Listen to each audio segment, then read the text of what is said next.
Dan salam sejahtera untuk kita semua. Alhamdulillahirrabbilalamin. Puji syukur kehadirat Allah Subhanahu wa Ta'ala karena atas rahmat dan karunia-Nya pada hari ini kita masih diberi kesempatan dan belajar bersama dalam kegiatan kajian Al-Islam dan Kemuhammadiyahan Pasca Sarjana Universitas Muhammadiyah Yogyakarta.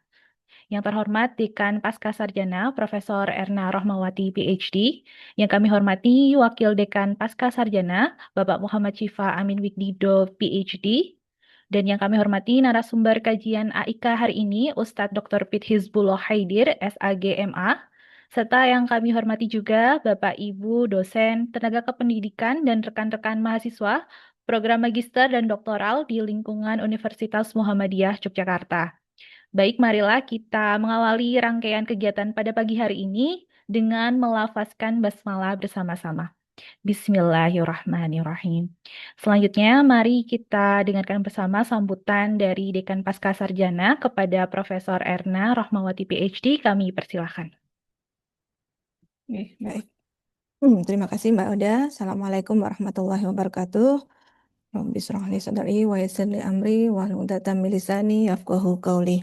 Yang kami hormati Wadek Pascasarjana Bapak Syifa Amin Widikdo PhD, narasumber Dr. Pit Hizbullah Khaidir SAGMA, Bapak Ibu dosen, tadi ada Prof. EPP, kemudian tenaga kependidikan yang hadir pada acara pagi hari ini.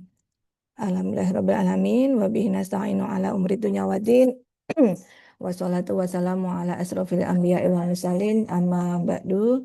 Puji syukur selalu kita panjatkan kepada Allah Subhanahu wa taala atas segala nikmat dan karunia-Nya sehingga pada pagi hari ini kita diberikan nikmat kesempatan dan kesehatan untuk hadir secara daring pada acara yang rutin diadakan oleh Pascasarjana, yaitu kajian Al-Islam dan Kemuhammadiyahan.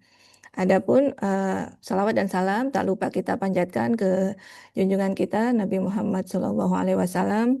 Mudah-mudahan kita semua nanti mendapatkan syafaatnya di yaumul akhir nanti.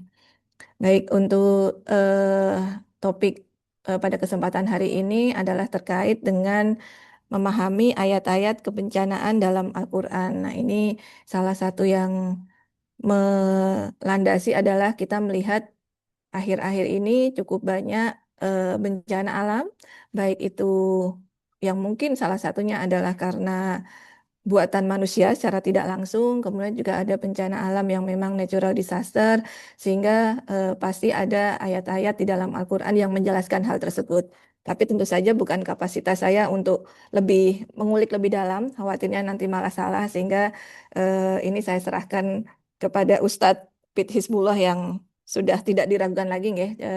Matur nuwun Pak Pit untuk waktu yang disediakan dan mungkin sedikit mengenalkan Pak Pit ini dosen Sekolah Tinggi Al-Quran dan Sains Al-Islah. Jadi ya memahami ayat-ayat kebencanaan dalam Al-Quran pasti sudah salah satu di bidang beliau ya. Kemudian Sekretaris PDM Lamongan dan juga Ketua Divisi Kaderisasi dan Publikasi MTT Pimpinan Wilayah Muhammadiyah Jawa Timur. Mungkin tidak perlu panjang lebar lagi. Selanjutnya kami serahkan kepada Dr. Hizbullah Khaidir untuk menyampaikan materinya, dan untuk Ibu Bapak semua terima kasih juga untuk hadirnya, dan nanti supaya dapat mengikuti sampai akhir dan bermanfaat untuk Ibu Bapak semua.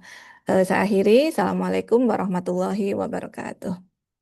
Waalaikumsalam. Waalaikumsalam warahmatullahi wabarakatuh. Baik, terima kasih kami haturkan kepada Profesor Erna. Seperti yang sudah disampaikan tadi, mari kita ikuti bersama kajian Al-Islam dan Kemuhammadiyahan pada hari ini dengan tema memahami ayat-ayat kebencanaan dalam Al-Quran. Kami persilahkan kepada Ustadz Pit Hizbullah untuk memulai.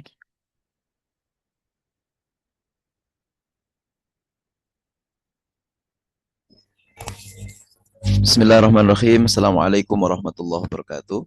Waalaikumsalam warahmatullahi wabarakatuh. Waalaikumsalam warahmatullahi wabarakatuh. Suara kula jelas nggih? Jelas, Pak. Oke, alhamdulillah. Bismillahirrahmanirrahim. Alhamdulillahirabbil alamin. Wa bihi nasta'in wa ala umuri dunya waddin. Assalatu wassalamu ala asyrafil anbiya'i wal mursalin. Nabiyina wa maulana Muhammadin wa ala alihi wa ashabihi wa man ittaba'ahum bi ihsanin ila yaumiddin. Amma ba'du. Yang kami hormati, kami muliakan Dekan Pasca Sarjana UMY, Profesor Erna Rohmawati, PhD, Wakil Dekan Pasca Sarjana UMY,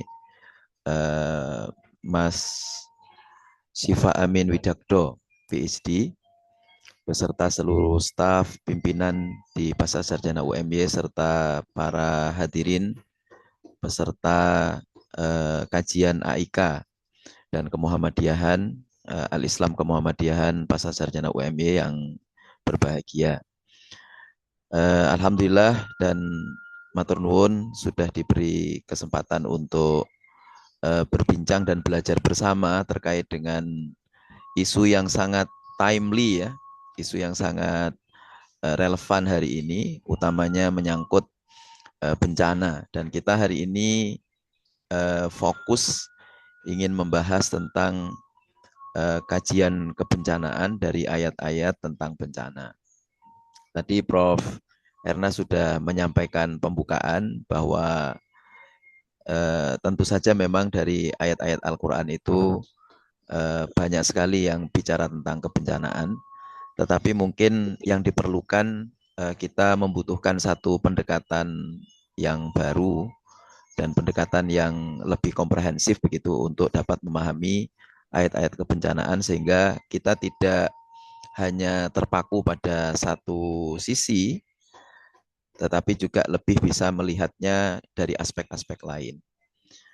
Saya mohon izin untuk share materi nggih. Nggih, Bapak. Nggih. Sampun saged nggih. Oh nggih, baik.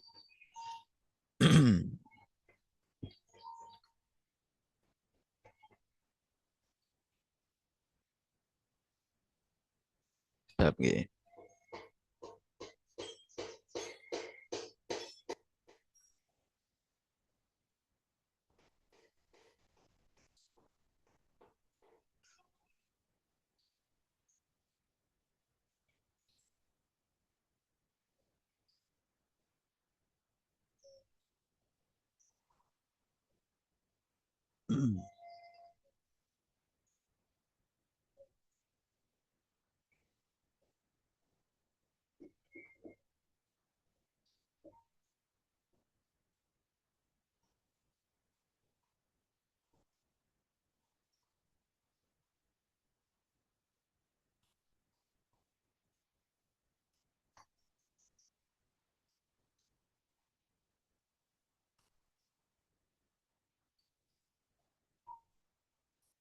Baik, sambil menunggu prosesnya,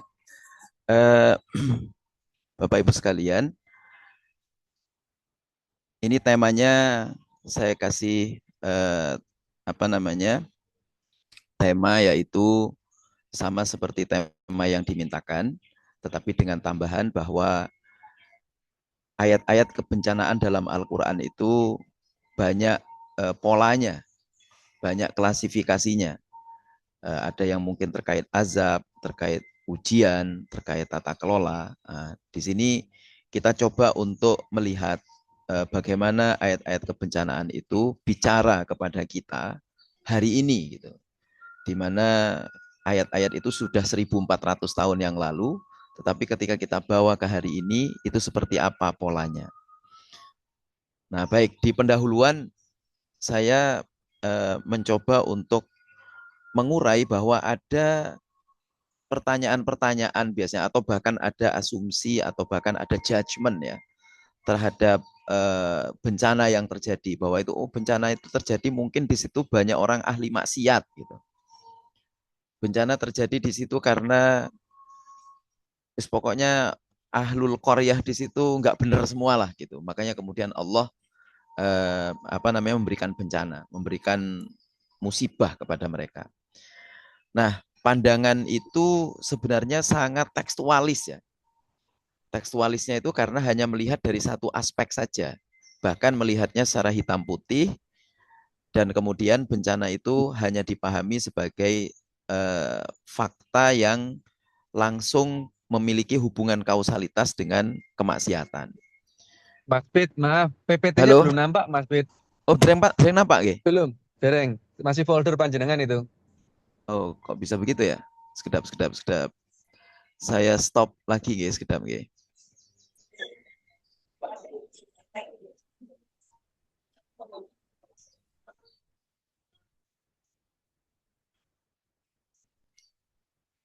Saniki pripun? Sampun, Mas Bro, Alhamdulillah monggo. nggih. Memang kudu Baik. yojo panjenengan ini. Nggih, alhamdulillah. Baik. Nah, jadi ada yang melihat, ada yang memandang bahwa persoalan itu yang terkait dengan bencana hanya dikaitkan secara tekstual seperti yang tergambar di ayat-ayat Al-Quran itu sebagai dosa, sebagai sesuatu yang berhubungan secara kausalitas dengan kemaksiatan yang terjadi di wilayah itu gitu. Nah, ini tentu saja mungkin perlu dikritisi. Kenapa perlu dikritisi? Karena pandangan yang sangat tekstual seperti itu sesungguhnya perlu ditinjau ulang gitu. Kenapa? Karena pemaknaan seperti itu cenderung untuk menyederhanakan kompleksitas pesan Al-Quran tentang kebencanaan. Dan sekaligus kemudian menutup ruang refleksi kritis terhadap faktor struktural, ekologis, dan kebijakan publik yang turut berkontribusi terhadap terjadinya bencana. Nah, sementara itu Al-Quran tidak merepresentasikan kebencanaan hanya dalam satu makna yang tunggal, tetapi kalau dilihat peristiwa-peristiwa yang menyangkut misalnya banjir di zaman Nabi Nuh, gunung dan letusan gunung dan gempa yang terjadi pada masa Nabi Syuaib, Nabi Saleh, Nabi Lut, sesungguhnya itu peristiwa alam yang menyimpan spektrum makna yang luas. Jadi tidak bisa hanya dilihat dari sudut pandang tekstualnya yang tunggal, tetapi harusnya lebih kompleks. Nah, pertanyaan mendasarnya kemudian, kalau gitu gimana, apa dan klasifikasi seperti apa yang dimiliki Al-Quran yang dapat kita pahami dari ayat-ayat kebencanaannya? Dan kemudian bagaimana ayat-ayat tersebut dapat dipahami secara proporsional, tidak berat sebelah hanya melihat dari sisi misalnya aspek dosa kemaksiatan tadi tanpa melihat aspek-aspek lain. Karena misalnya, oh itu banyak LGBT, maka kemudian miriplah dengan Nabi Lut gitu, maka kemudian terjadi bencana. Ini sekarang seluruh umat di dunia banyak yang LGBT dan seterusnya lah. Mungkin ada kaitannya tetapi tidak tekstualis seperti itu. Nah, makanya coba kita lihat seperti apa dan nanti di ujung bagaimana kita melakukan proses kontekstualisasi kisah-kisah tersebut di era kini gitu ya. Bapak Ibu sekalian, ada 5 klasifikasi tematis besar ya tentang ayat kebencanaan itu. Yang pertama adalah kebencanaan sebagai azab atas kerusakan moral dan ekologis. Jadi sebenarnya yang ini bukan sekedar muncul akibat kemaksiatan, tetapi kemaksiatan itu berdampak sebagai kemaksiatan yang struktural.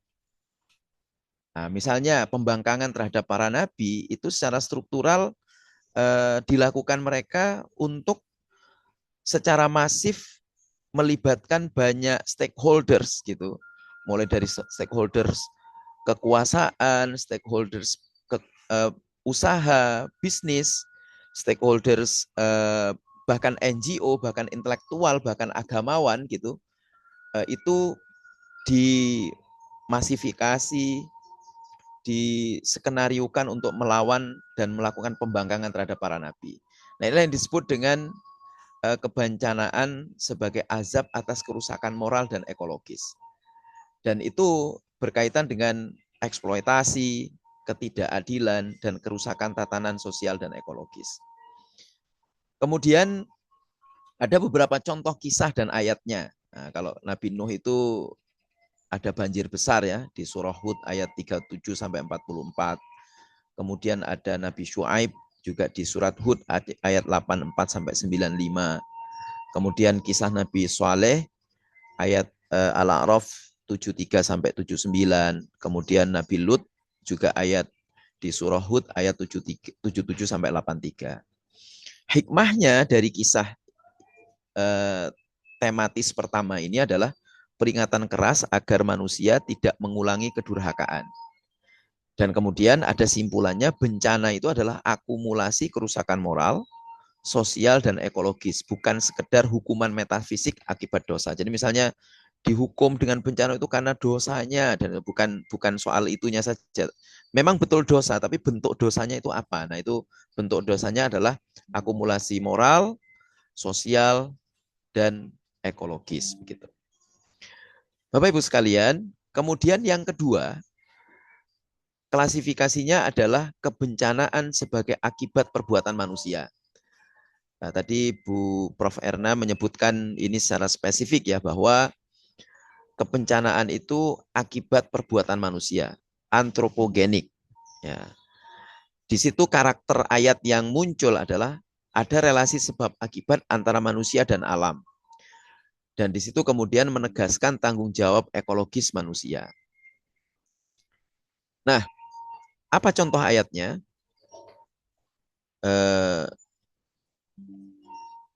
Sudah begini kok, ada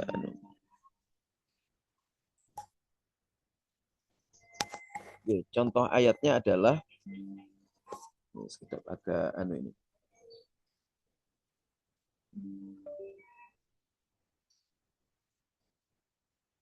Hei. Tapi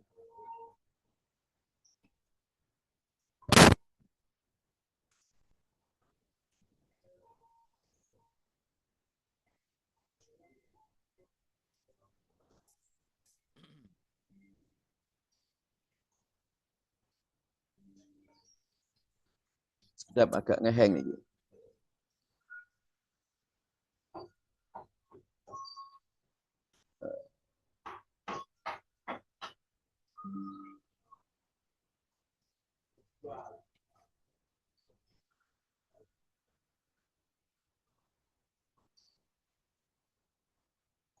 Sedap ya.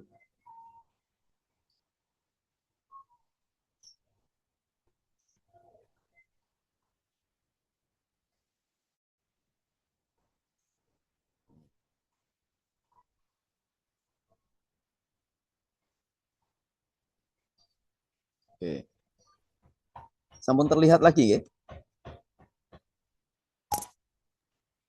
Masih buffering, masih proses. Oke. Baik. Sudah, Mas. Sampun ya. Nah, kemudian ini contoh ayatnya adalah Masih blank. halo? Masih blank? Saat ini pripun? Di PPT-nya folder, Mas. belum. Folder. PPT-nya Itu masuk belum, Pak. foldernya. PPT-nya belum ya? Masih Explorer itu. Oh, sedap.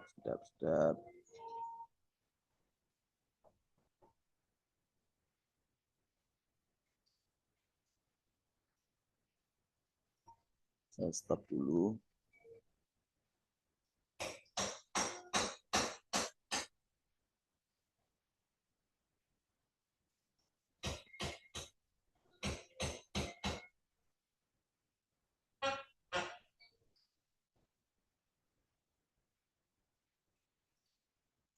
Saat ini pripun? Sampun? PPT-nya belum sih, Pak. PPT-nya dereng nggih? Dereng. Apa ini? Di saya ini sudah ini. Sedap. Atau mungkin bisa dikirimkan ke kami, Oh, Pak boleh. Pip. Nanti Oke. dibantu share screen. Oke. Baik, sedap.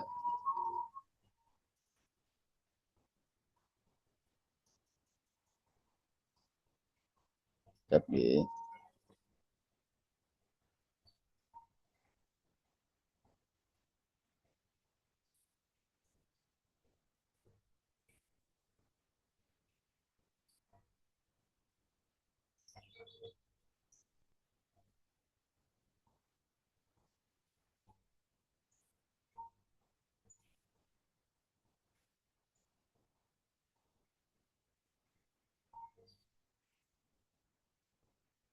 Sampun nggih.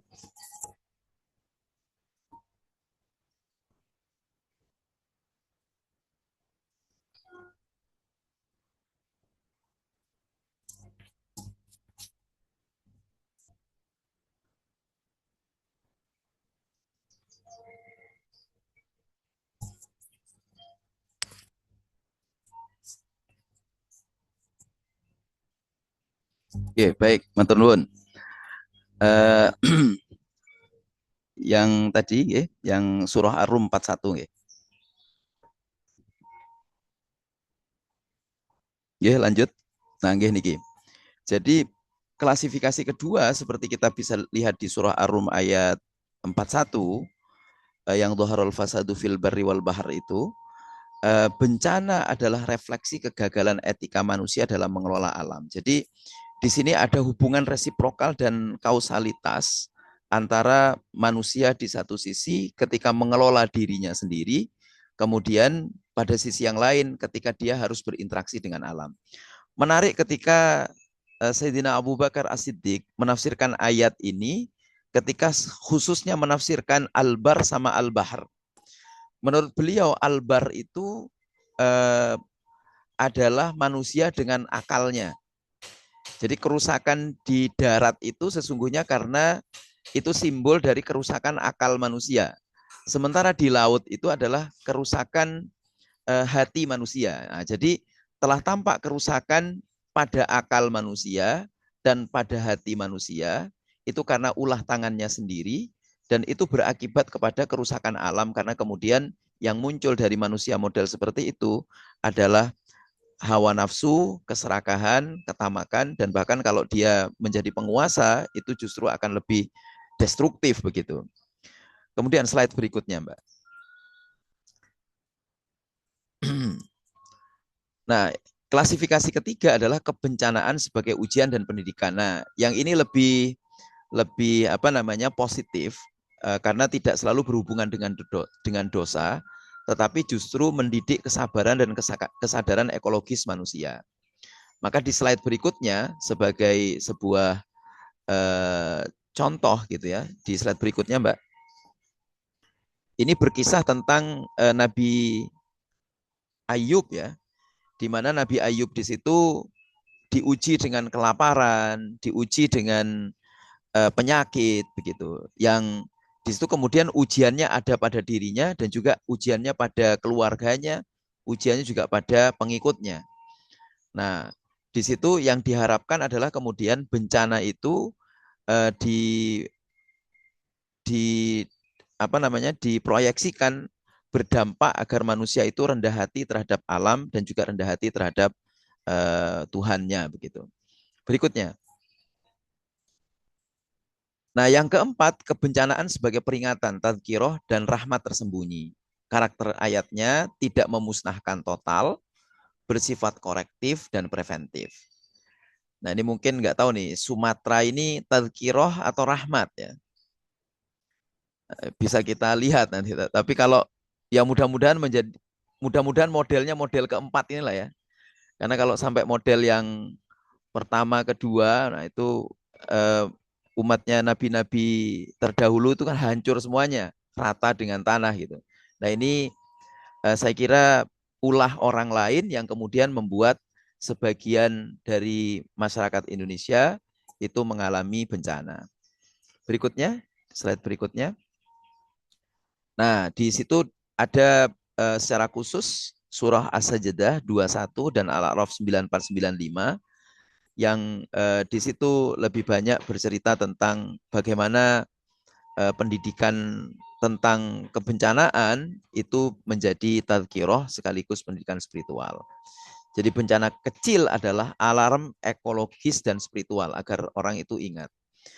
Saya teringat satu bencana di Cijeruk ya, Cijeruk itu Purbalingga. Menariknya korbannya itu seluruh jamaah subuh, sholat subuh hari itu. Nah, jamaah sholat subuh ini mereka kan pergi sholat subuh sebelum subuh. Nah, kejadiannya itu pas rokaat subuh sholat subuh rokaat kedua gitu. Nah, jadi semua yang sholat subuh di situ itu meninggal. Pertanyaan pentingnya dalam konteks klasifikasi yang keempat ini adalah di situ apakah mereka berdosa? Apakah mereka orang yang ahli maksiat?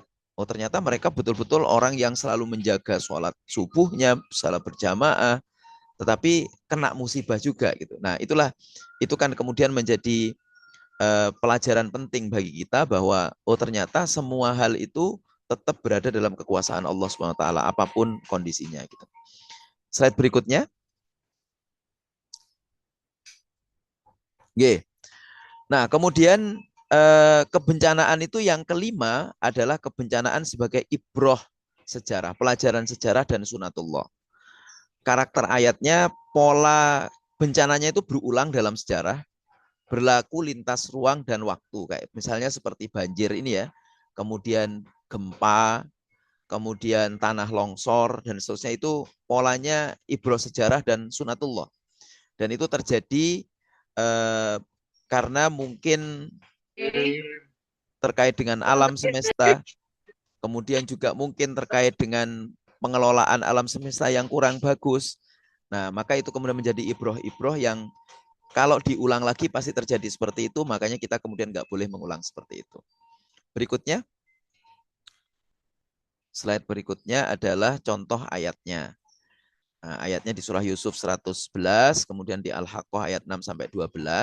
Jadi bencana itu adalah hukum ekologis dan sosial Allah, bahwa itu menyangkut sunatullah tadi. Kemudian berikutnya, nah kita mencoba memahami pemaknaan ayat bencana dalam bingkai ekoteologi dan ekosufisme. Nah ini ekoteologi dan ekosufisme ini lagi tren, dan Kemenak RI sedang juga mengkampanyekan ini. Nah perspektif ekoteologi Islam adalah sesuatu perspektif yang melihat kebencanaan itu sebagai akibat pelanggaran sunnah dan pelanggaran amanah kekhalifahan. Nah, karena itu kemudian prinsip ekoteologis itu, tauhid ekologis adalah bahwa alam merupakan satu kesatuan ciptaan Allah SWT. Kemudian ada prinsip ekoteologis itu khalifah dan amanah. Manusia wajib menjaga keseimbangan, Al-Baqarah 30. Kemudian larangan fasad di Al-A'raf 56. Berikutnya, nah maka implikasi analisisnya adalah bencana itu sama dengan kegagalan tata kelola lingkungan. Jadi bukan soal dosa saja, tetapi kegagalan tata kelola lingkungan menurut perspektif ekoteologi. Nah dalam kaitan ini maka kemudian negara dan masyarakat bertanggung jawab secara teologis. Berikutnya, kemudian ada perspektif ekosufisme. Ekosufisme ini menekankan dimensi batin dan relasi spiritual manusia dengan alam. Dan karena itu dia perlu mengikuti syariat Allah untuk mengelola alam. Nah, secara prinsip sufistiknya, ekosufistiknya adalah alam itu sebagai manifestasi asma Allah. Kerusakan alam itu sama dengan kerusakan hati manusia. Ini mirip dengan tafsir dari Abu Bakar As-Siddiq yang menafsirkan Zuharul Fasad fil barri wal bahar itu. Kemudian prinsip ekosufistik juga menyatakan bahwa penyembuhan ekologis itu harus melalui tazkiyatun nafas. Artinya kalau ada penguasa yang merusak alam, ada pengusaha merusak semesta alam, kemudian mungkin ada organisasi yang juga merusak alam. Nah di situ penyembuhannya adalah melalui penyembuhan pribadi-pribadi mereka. Nah ini secara ekosufistik begitu. Berikutnya, nah implikasi analisisnya bencana adalah krisis spiritual. Jadi bencana itu terjadi karena orang sudah nggak sadar terhadap dirinya dan terhadap relasinya dengan alam semesta. Bahwa dia dengan alam semesta harus satu kesatuan yang sifatnya saling membutuhkan dan saling menjaga. Solusinya adalah kesadaran batin, zuhud ekologis, dan kesederhanaan. Saya ingin pointers yang zuhud ekologis. Zuhud ekologis ini merawat alam, tidak membuang sampah sembarangan, menanam pohon, dan seterusnya itu bagian dari zuhud ekologis.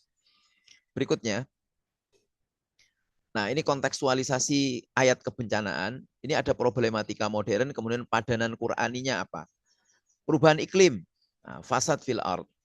Perubahan iklim itu kalau menurut teorinya secara singkat itu kan banyak hal penyebabnya. Di antaranya adalah karena kita merusak alam semesta. Kita banyak menghabiskan paru-paru dunia dengan menebangi pohon dengan sembarangan. Di situ berakibat pada karbon yang berdampak kepada ozon. Nah, maka perubahan iklim kemudian berdampak kepada fasad fil ard. Padanan Qur'annya fasad fil ard. Eksploitasi sumber daya alam itu padanan Qur'annya israf dan tughyan.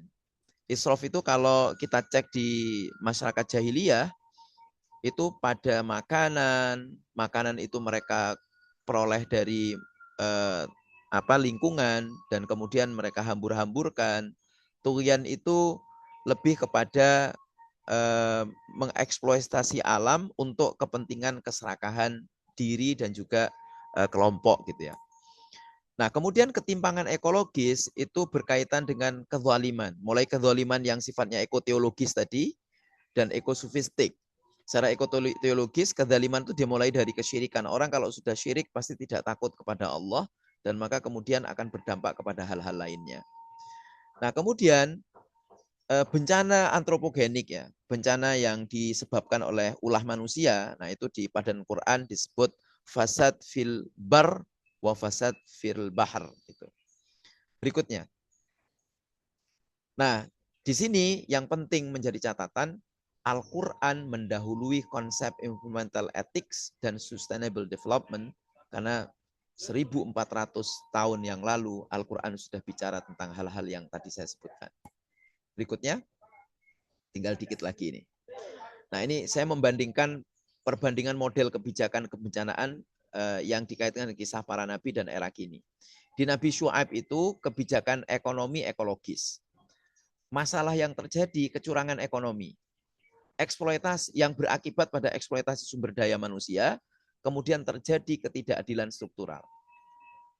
Kecurangan ekonomi ada yang dilanjutkan dengan eksploitasi sumber daya itu berdampak pada azab panas. Jadi memang buminya sangat panas. Hari ini buminya hujan angin terus, sama agak mirip ini. Nah, di situ kemudian terjadi ketidakadilan struktural. Nabi Syuaib mengingatkan penguasa sudah. Nabi Syuaib mengingatkan para pengusaha juga. Jangan bertindak seperti itu yang berakibat pada ketidakadilan struktural. Di tengah keterhimpitan ekonomi masyarakat, para penguasa dan juga pengusaha itu berbuat yang sangat mencolok sekali, bermewah-mewah, berfoya-foya, dan itu betul-betul menegaskan ketidakadilan struktural. Gempa dan azab panas ini hanya bentuk bencananya saja, tetapi sesungguhnya itu merupakan dampak kebijakan ekonomi ekologis yang dibuat oleh umatnya Nabi Syuaib waktu itu. Berikutnya. Nah, ini kemudian ada model kebijakan Qur'ani. Nah, bagaimana kita melakukan transformasi dan reformasi terhadap model Nabi Syuaib tadi, umatnya Nabi Syuaib. Kebijakan ekonomi Qur'aninya adalah reformasi ekonomi. Kemudian ada etika distribusi dan kejujuran pasar. Ini kalau kita membayangkan reformasi ekonomi ya, saya tidak terlalu ahli di bidang ini, tetapi saya membaca misalnya seperti negara-negara Skandinavia ya, itu betul-betul reformasi ekonominya itu berdampak kepada etika distribusi yang luas, ada kejujuran pasar di situ, sehingga kemudian menyebabkan kesejahteraan yang lumayan dahsyat, lumayan bagus gitu. Nah, di kebijakan modern itu ada ekonomi hijau, kemudian ada ESG, dan lalu anti korupsi. Nah, anti korupsi khususnya anti korupsi SDA. Ini sekarang ini lagi problematik sekali korupsi SDA kita ini ya. Tambang, kayu, illegal logging, illegal mining, dan seterusnya. Ini betul-betul harus menjadi concern kita. Dan kalau kita mengamati, saya yang awam sekali di bidang hal itu, ketika mengamati angka-angkanya saya merasa miris gitu ya. Pantas kalau kita ini nggak sejahtera gitu. Berikutnya. Nabi Lut ya. Nabi Lut itu kebijakan moral sosial. Masalahnya penyimpangan fitrah yang LGBT itu. Kemudian ada kekerasan sosial karena yang nggak ikut menjadi LGBT itu dibully. Nah, di situ kemudian menyebabkan perusakan tatanan sosial. Ada aspek yang menarik di sini, bukan soal LGBT-nya saja, tetapi ada soal di mana model komunisme ya, model Marxisme-Leninisme. Jadi semua hal itu harus seragam. Kalau enggak maka dihabisi.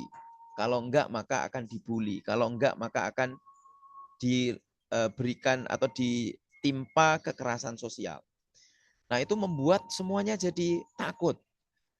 Dan maka kemudian di situ terjadilah situasi yang mencekam sekali. Nah, Allah kemudian menurunkan hujan batu dan kehancuran kota.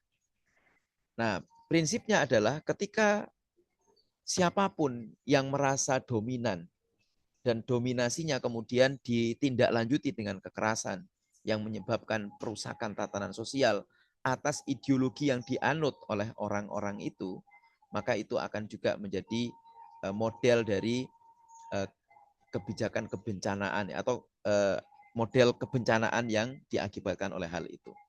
Berikutnya. Nah, model kebijakan Qur'aninya perlu pelindungan tatanan sosial, pencegahan degradasi moral dan struktural. Nah, padanan kebijakan modernnya ada social sustainability, urban resilience, kebijakan pelindungan komunitas. Ini alangkah menariknya jika kemudian pemerintah bisa melakukan ini ya. Berikutnya, Nabi Saleh, kebijakan konservasi lingkungan, masalahnya adalah eksploitasi alam, penghancuran simbol ekologi. Jadi unta betina itu dihancurkan, dihabiskan. Nah, bencananya kemudian berupa gempa dan petir. Di slide berikutnya, saya kira kita perlu percepat. Ya. Ini ada perlindungan sumber daya, larangan eksploitasi simbol kehidupan. Di padanan kebijakan modern, ada konservasi keanekaragaman hayati, kemudian pelindungan satwa dan ekosistem. Kemudian di slide berikutnya, nah bagaimana Al-Quran memiliki model kebijakan ya, dan bagaimana membandingkannya dengan kebijakan di era kini, lingkungan era kini. Respon kebijakan positif dalam Al-Quran, contohnya Nabi Yusuf misalnya, manajemen krisis pangan. Ini saya nggak bisa membayangkan nih, di Lamongan yang, kami di Lamongan ya, Lamongan itu lumbung pangan ketiga terus ini. Lumbung pangan ketiga untuk varietas padi dan tembakau. Ini mohon maaf saya menyebut tembakau karena memang tembakau di sini juga bagian dari PAD. Nah, saya membayangkan ini banjir ini betul-betul membuat krisis pangan.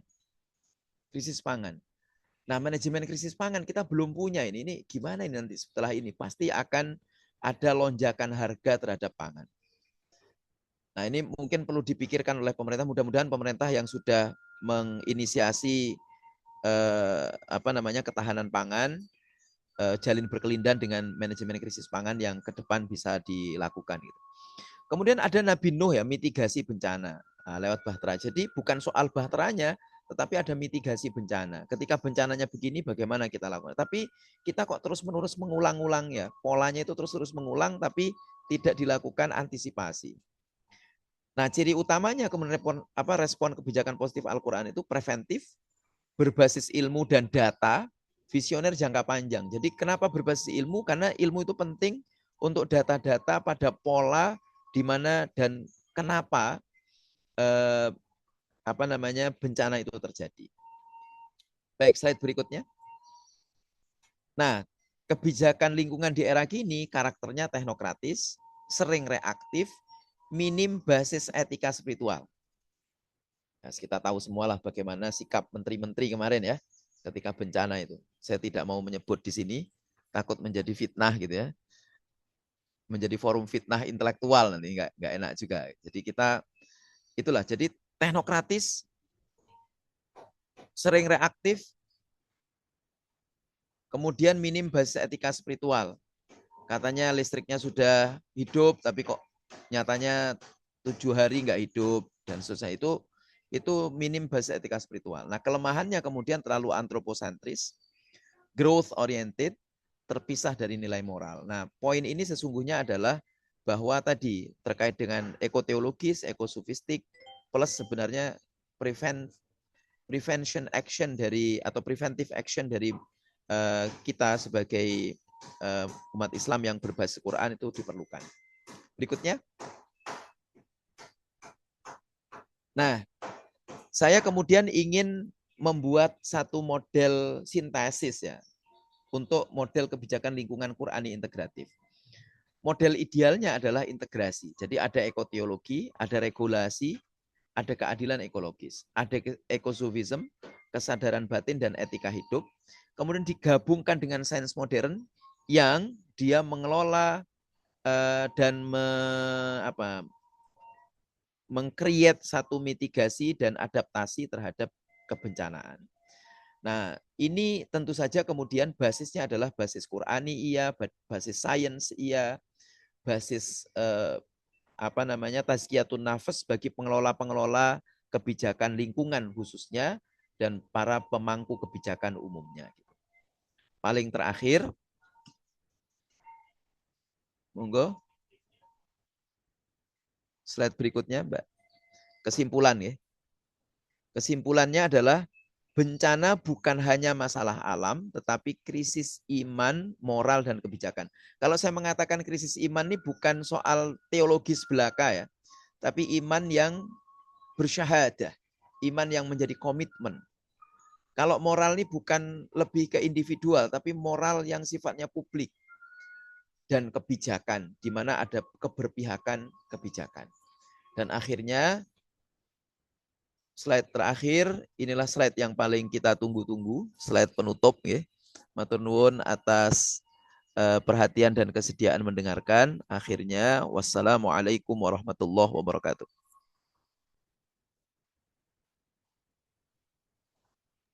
Waalaikumsalam warahmatullahi wabarakatuh. Terima kasih banyak Ustadz Fit atas materinya yang luar biasa mengenai kebencanaan yang kita pelajari, bisa dipelajari dan juga dari contoh-contoh yang ada di Al-Quran. Mungkin kami persilakan kepada Bapak Ibu yang memiliki pertanyaan langsung kepada Ustadz Fit, nanti bisa raise hand atau bisa langsung menyalakan mikrofonnya. Untuk 3 penanya terlebih dahulu, kami persilakan.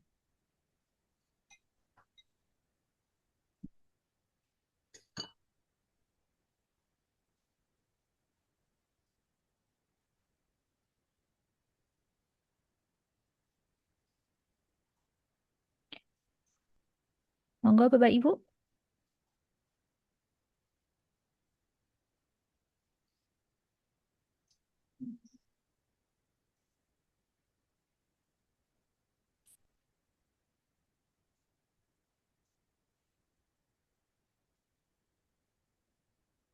Atau ada yang mungkin mau memberikan tanggapannya tadi tentang materi yang sudah dijelaskan.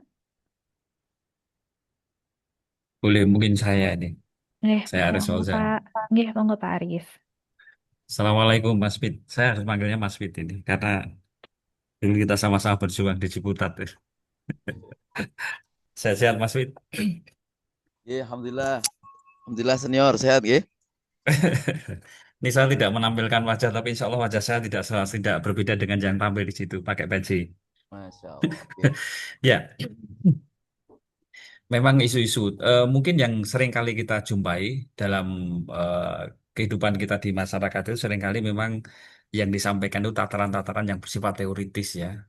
Sementara masyarakat kadang-kadang sudah melampaui melakukan tindakan-tindakan yang jauh lebih praktis.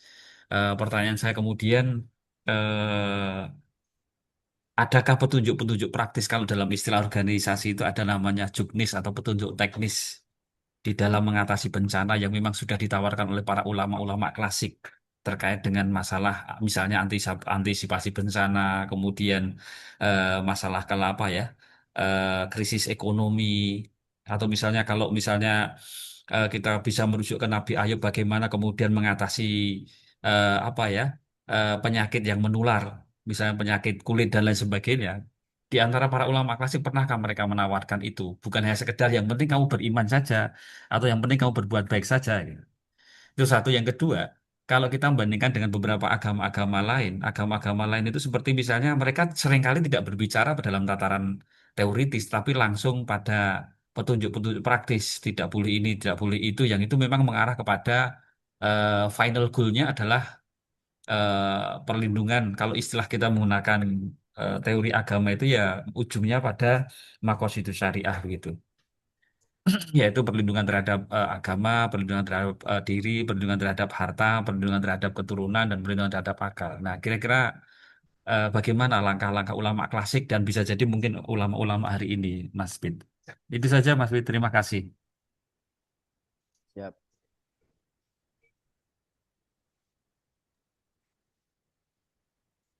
Monggo Ustadz, mungkin bisa langsung dijawab malah. Baik.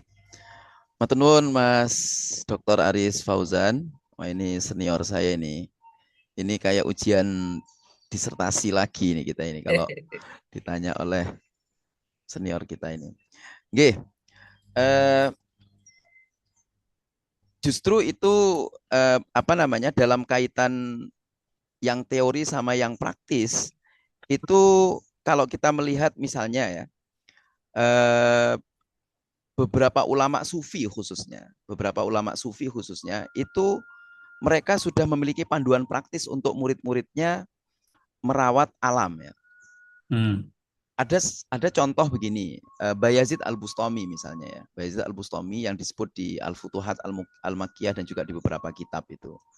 Terhadap murid-muridnya, beliau mengatakan begini, engkau harus berinteraksi dengan alam, dengan tumbuh-tumbuhan, kemudian ketika engkau menjemur, jangan kau menjemurnya itu menutupi daun-daun mereka, daun-daun tanaman itu. Nah, karena pernah suatu kali murid-muridnya itu menjemur dan jemurannya itu ditaruh di atas pohon-pohon yang bisa dipakai untuk menjemur itu. Nah, sehingga kemudian itu ditegur langsung, jangan karena itu akan menghambat penyerapan matahari terhadap pohon-pohon itu. Nah, ada lagi misalnya Syekh Izzuddin ya. Syekh Izzuddin itu ketika mengantisipasi bencana terhadap murid-muridnya, beliau itu mengatakan begini, secara praktis ya, tanamlah pohon sebanyak mungkin, sebagaimana engkau menanam tanaman untuk jiwa-jiwamu. Kegersangan jiwa itu setara dengan kegersangan bumi. Nah, maka kemudian itu dimaknai bahwa menanam pohon sebanyak-banyaknya, menanam tumbuh-tumbuhan sebanyak-banyaknya di sekitar itu menjadi pola dari cara kita untuk membuat bumi tetap hidup, membuat bumi tetap memiliki resapan air dan juga kekuatan akar pohon yang dapat membuat bumi itu atau tanah di situ tidak gampang longsor. Nah, kemudian ada lagi misalnya Imam Syafi'i ya. Imam Syafi'i itu pernah bercerita kepada muridnya, dan karena muridnya ini begini, muridnya ini seorang pengusaha. Kemudian beliau datang kepada Imam Syafi'i. Kedatangannya itu begini, saya sudah punya usaha saya berhasil betul, tetapi kemudian usaha itu berdampak kepada lingkungan yang sedikit rusak. Nah, apa pesan Imam Syafi'i kemudian kepada muridnya itu? Kamu harus mengganti lahan itu dengan lahan yang baru. Kalaupun engkau tidak menggantinya, engkau harus memperbaiki lahan itu menjadi lahan yang sama seperti semula engkau memiliki engkau memanfaatkan lahan itu untuk usahamu itu. Nah, kemudian beberapa Imam Syafi'i sampai kemudian mengatakan dari hasil usaha eksploitasi alammu itu harusnya 40% untuk pengelolaan alam baru, sementara 60%-nya boleh engkau kembangkan kembali untuk mengeksploitasi alam yang lain. Nah, dari ilustrasi-ilustrasi itu terlihat bahwa para ulama klasik itu sudah memberikan satu langkah-langkah yang menegaskan tentang apa yang disebut Mas Aris tadi, Mas Dr. Aris, sebagai bagian dari implementasi maqasidus syariah, utamanya menjaga harta, menjaga alam semesta, menjaga diri, dan itu semuanya kemudian dalam konteks ke depan, maka kalau setiap orang memiliki kesadaran seperti langkah-langkah praktis itu, maka kemudian yang yang berakibat dari dampaknya adalah mereka itu akan bisa mengelola alam dan memelihara alam dengan sebaik mungkin. Nah, tetapi masalahnya begini, Mas Dr. Aris, hari-hari ini kita itu agak problem ya. Pertama adalah secara keilmuan, karena tadi ternyata secara teknis praktis kebencanaan itu harus dikelola secara keilmuan juga. Nah, kita ini khususnya umat Islam,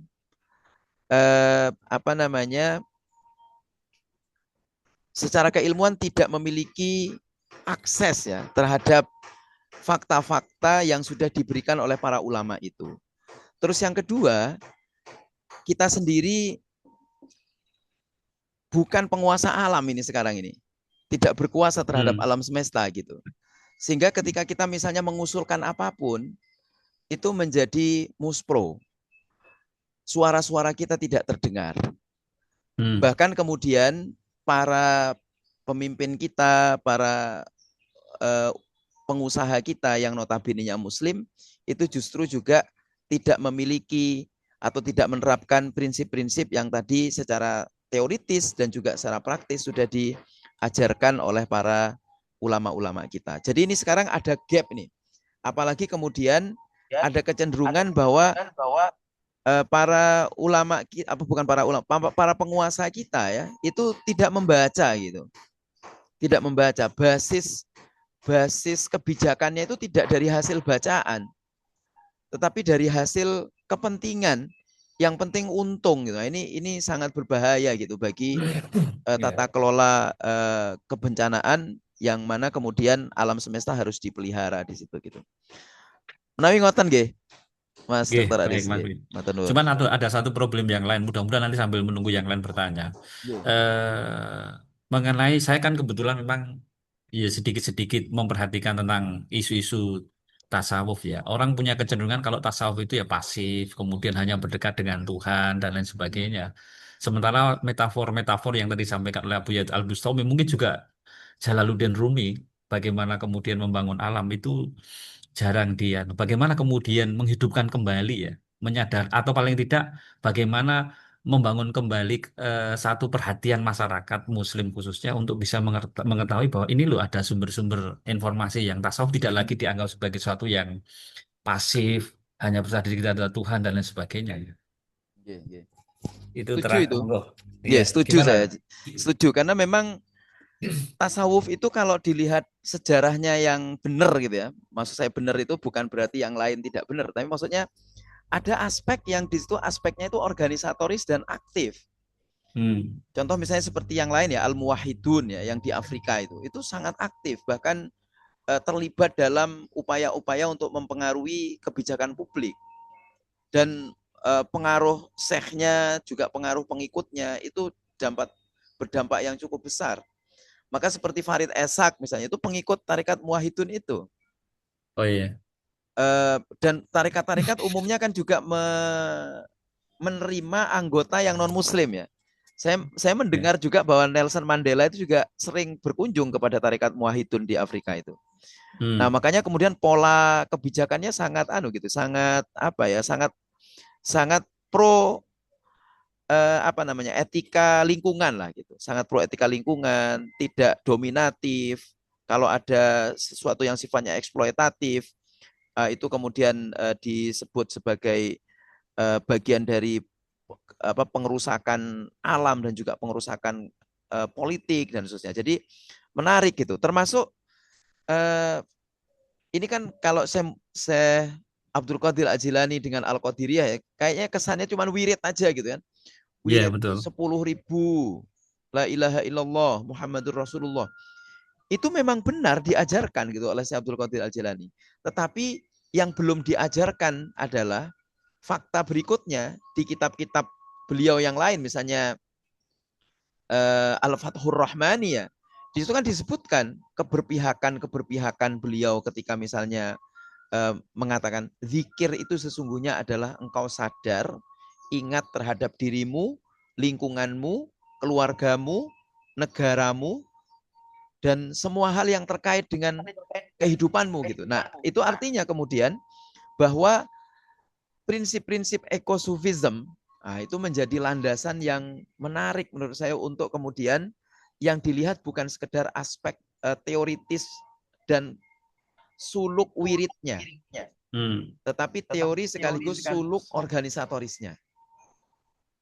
Nah, yang menarik lagi adalah Naksabandi Haqqani yang berkembang di Turki, di Cyprus, di Kubrus. Yang sekarang mursyidnya adalah Syekh Hisam Kambani, yang sebelumnya adalah Syekh Nadhim Al-Kubrusi. Nah, saya ingin menyitir Syekh Nadhim Al-Kubrusi. Beliau mengatakan begini, wiridmu itu sama dengan gravitasi bumi sekaligus peredaran bumi terhadap garis edarnya. Itu artinya kalau engkau melakukan sesuatu yang misalnya menyakiti saja, hal kecil, membuat orang sakit, membuat ini sakit, itu sudah merusak tatanan. Nah, bayangkan kalau kita itu merusak yang lebih besar gitu. Nah, merusak yang lebih besar itu artinya kemudian pasti akan lebih dan wirid kita kemudian menjadi bukan wirid yang menjaga alam semesta tadi. Nah, di situ kemudian beliau mengatakan kita ini alam mikro, alam semesta itu alam makro. Tapi katanya bisa juga dibalik. Kita ini adalah alam makro, alam semesta itu alam mikro. Alam mikro dalam otak kita menjadi kecil.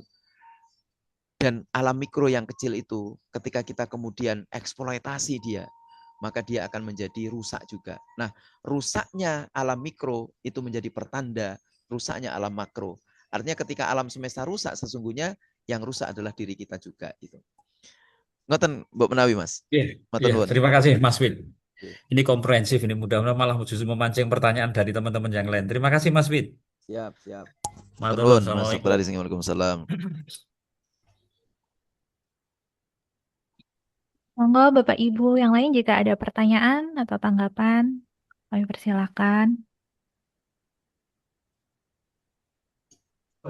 Izin bertanya, Mbak.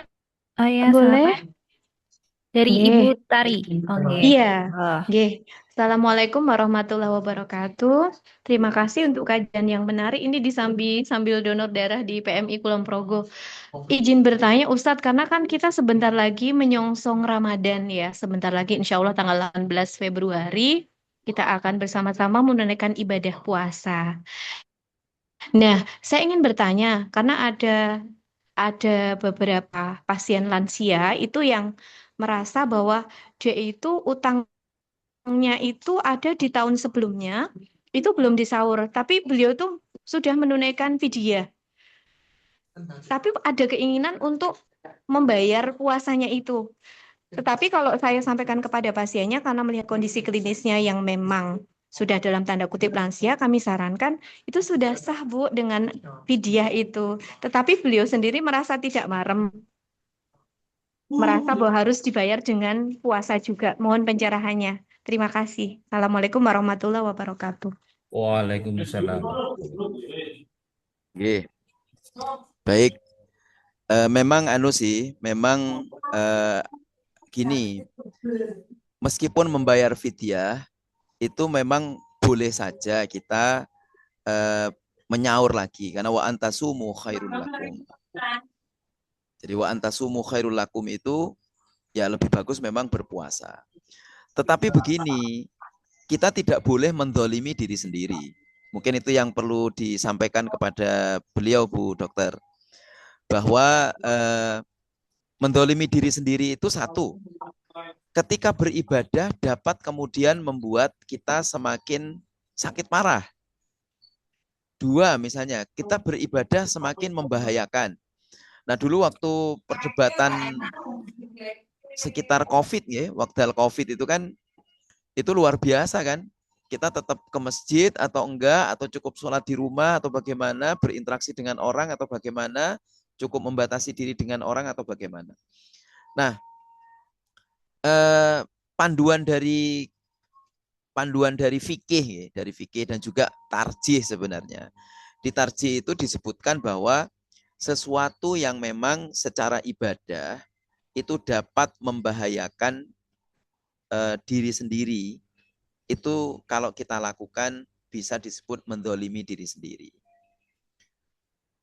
Kemarin waktu haji 2025 dengan model kebijakan yang sangat Masya Allah itu dari pemerintah Arab Saudi, plus juga musim panas yang sampai 50 derajat Celcius, maka sampai membuat pemerintah Indonesia mengeluarkan satu fikih haji baru. Misalnya, di Arafah cukup murur saja bagi yang memang tidak bisa melakukannya. Kemudian yang kedua, di Muzdalifah pun cukup murur. Di Mina boleh mabit, tapi kemudian di proses lempar jamarotnya itu boleh diwakilkan. Nah, sehingga yang wajib-wajib itu saja yang kemudian dilaksanakan jika memang bisa dilaksanakan. Nah, dengan demikian mengacu kepada prinsip maqasidus syariah, bahwa kita harus menjaga diri kita, menjaga akal kita, menjaga harta benda kita, dan 2 poin lainnya yang 5 poin itu. Kemudian ada prinsip ibadah itu juga justru harus membuat kita nyaman. Nah, maka saya tidak tahu secara medisnya seperti apa, nggih. Tapi kalau dokter sudah mengatakan secara medis itu kurang bisa membuat lebih bagus untuk kesehatannya, maka sebaiknya memang tidak perlu untuk berpuasa. Terus fidyah niku terus Ibu Dokter Tari tadi itu sudah sah sebagai pengganti dari ibadah puasanya di tahun-tahun sebelumnya. Ngoten nggih. Matur nuwun.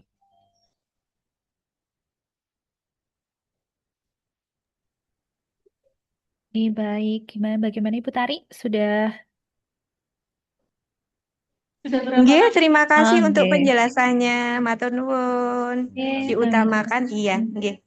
Utamakan Nggih. suci puasa. Nggih, matur nuwun. Nggih, mungkin ditunggu lagi satu penanya, apakah ada Bapak Ibu? Saya, Mbak. Oh, nggih. Silakan Mbak Untung. Oke, terima kasih. Assalamualaikum. Waalaikumsalam warahmatullahi. Kanda senior. Siap. Ya, saya ingin bertanya tentang bagaimana memaknai fikih kebencanaan yang telah diterbitkan oleh Majelis Tarjih itu. Kalau kemudian ketika memahami fikih itu adalah satu rule of law, gitu ya, baik buruk, kemudian halal haram, wajib sunnah dan sebagainya, maka ketika terjadi Dhaharul fasad itu kerusakan di muka bumi, kemudian eh, di dihukumi dengan apa dan apa konsekuensinya kemudian ketika eh, entitas negara, private sector dan masyarakat sendiri kemudian melakukannya, apakah ada konsekuensi hukum karena sudah ada fikihnya itu kan? Atau kemudian itu mungkin ada sisi positifnya untuk menjadi pagar ya, jangan melakukan itu. Tetapi kalau kemudian eh, itu dibiarkan, tidak ada konsekuensi hukum, ya akan terjadilah berbagai macam bencana ekologi. Nah, kenapa kemudian tidak bisa tidak fikih kebencanaan itu dimaknai sebuah eh, norma yang itu secara ekoteologi tadi. Jadi bungkus dengan ekoteologi yang yang kesannya tidak, kalau berbicara fikih itu kan kemudian selalu identik dengan konsekuensi hukum dan menakutkan ya dalam tanda petik itu. Yang eh, kalau melakukan pelanggaran dosa kamu. Nah, kalau eh, malah tidak melakukan itu baik, mendapatkan pahala. Terima kasih Kanda. Oke, baik. Matur nuwun. Nggih, fikih kebencanaan di Tarjih itu sebenarnya secara teoritis dan panduan untuk hukum itu sudah sangat bagus nggih, dan sangat komplit nggih. Nah, namun memang begini, produk hukum di kita itu kan wonten tiga nggih. Ada produk hukum yang memang produk hukum formal dari negara. Kemudian yang kedua produk hukum fatwanya pun ada dari MUI gitu ya. Dan yang ketiga itu fatwa organisasi.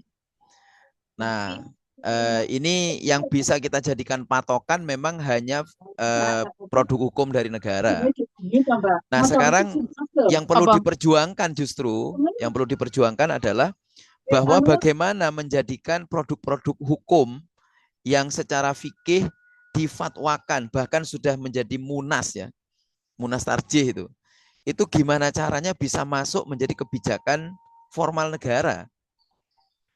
Ini menarik, kemarin kan ada soal hal lain ya, soal zakat ya. Kemarin kan siapapun yang membayar zakat itu harus sudah dianggap sama dengan membayar pajak. Paling enggak pajak yang terkait dengan usaha-usaha produktifnya. Nah, itu artinya apa? Itu perjuangan gitu. Nah, karena apa? Memang kalau di Tarji sendiri kan ada 3 model hukum juga. Yang belum menjadi keputusan munas itu yang namanya fatwa. Bisa menjadi fatwa tarjih. Dan fatwa tarjih itu belum mengikat gitu. Bahkan fatwa tarjih kemudian ada qaul. Di bawahnya itu ada qaul. Qaulnya itu adalah qaul ulama tarjih. Nah, qaul ulama tarjih ini boleh dilakukan, tetapi tidak boleh disebarkan. Nah, yang fatwa tarjih boleh disebarkan hanya di lokal-lokal tertentu yang itu memang sangat membutuhkan. Nah, sementara kalau sudah hasil munas tarjih, itu memang harus menjadi perjuangan kita untuk sampai menjadi produk formal di level negara gitu. Nah, inilah makanya kemudian rumitnya di sini ya. Rumit itu maksud saya begini, harus diperjuangkan gitu loh, Mas Untung. Harus diperjuangkan gimana caranya itu menjadi produk formal negara. Tapi begitulah, jadi sosialisasinya pasti panjang. Nanti akan dianggap macam-macam juga itu. Gitu kan. Padahal sebenarnya kalau kita cek ya, dampak dari kerusakan lingkungan itu lebih dahsyat dibandingkan kerusakan maksiat yang maksiatnya itu bersifat pribadi. Gitu. Atau kalau ini tapi ekstrim ya, ini ekstrim. Korupsi perusahaan. Ya, korupsi perusahaan itu lebih dahsyat dibandingkan korupsi pribadi-pribadi. Nah, ini nyuwun ngapunten, yang sering disisir hanya korupsi pribadi-pribadi ini. Korupsi perusahaan belum itu. Ya saya nggak mau nyebut ya perusahaan-perusahaan mana saja karena nanti akan kena delik itu. Tetapi fakta-faktanya ada gitu. Bahkan kadang sering disebut, nah kalau sudah menyangkut stakeholders kekuasaan itu kan agak rumit untuk masuk ke situ. Nah, supaya tidak menjadi forum ilmiah yang ada politiknya gitu ya. Jadi kita cukupkan bahwa ini perlu kita perjuangkan. Perlu kita perjuangkan untuk kemudian bagaimana caranya fikih kebencanaan yang di situ ada dampak-dampak hukumnya, nah itu bisa diperjuangkan untuk masuk ke level hukum di negara. Nah, utamanya seperti tadi, ternyata memang perusahaan-perusahaan itu melakukan kemaksiatan dalam tanda kutip ya, kemaksiatan lingkungan itu dampaknya lebih dahsyat. Dampaknya lebih dahsyat ya. Gelondongan-gelondongan kayu kemarin itu kan ada nomornya ya. Ada nomornya. Nah, tapi saya nggak mau melanjutkan karena nanti akan menyangkut kehutanan itu ya. Jadi biarkanlah itu menjadi domain ahli hukum dan ahli ekonomi serta para pengambil kebijakan untuk menindaklanjuti analisis-analisisnya. Karena saya juga nggak punya data, nanti ngawur saya. Gitu. Oke, matur nuwun sangat. Matur nuwun sangat. Matur nuwun. Matur nuwun Pak Untung. Baik, Bapak Ibu, mungkin apakah ada yang ingin bertanya lagi? Jika tidak, Cukup, kami cukupkan di sini. Baik, sepertinya sampun nggih. Ya, matur nuwun. Mas Nggih. Pit, salam hormat dari saya Mas Pit, teman satu kamar. Oh, Kapan nggih, bulan ke nggih. Jogja? Nggih, Mas Nanti Eko, kalau matur Jogja nuwun. ngabar-ngabari. Nggih, insyaallah, nggih. Nggih, matur Nggih. nuwun, Mas Eko. Nggih, kami ucapkan terima kasih kepada narasumber hari ini, Ustadz Dr. Pit Hizbullah Haidir, SAG MA. Mungkin boleh diberi reaksinya untuk apresiasi Bapak Ibu yang penjelasannya sangat komprehensif sekali mengenai eh, isu-isu yang sedang booming di lingkungan kita.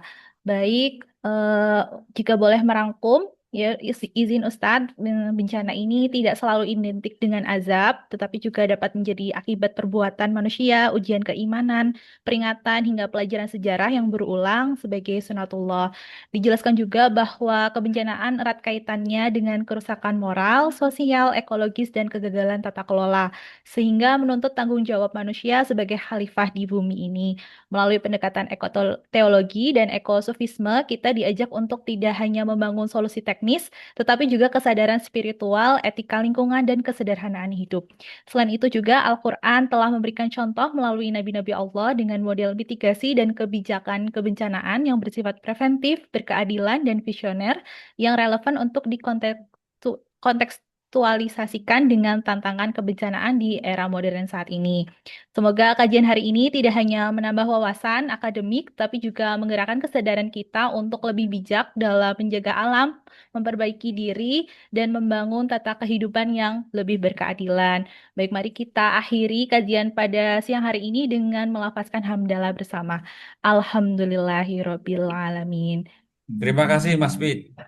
Matur nuwun Ya, sangat, sekian dari matur nuwun, saya, nggih. Bapak Ibu. Wassalamualaikum warahmatullahi wabarakatuh. Waalaikumsalam warahmatullahi wabarakatuh. Terima kasih Mas Pit. Matur nuwun sangat, matur nuwun. Matur nuwun. Mohon cilef. Dalam izin live nggih, izin live nggih. Nggih. Terima kasih Bareng Bapak nggih, Ibu matur nuwun, semua. nggih. Assalamualaikum warahmatullahi wabarakatuh. Waalaikumsalam warahmatullahi wabarakatuh. Izin live ya.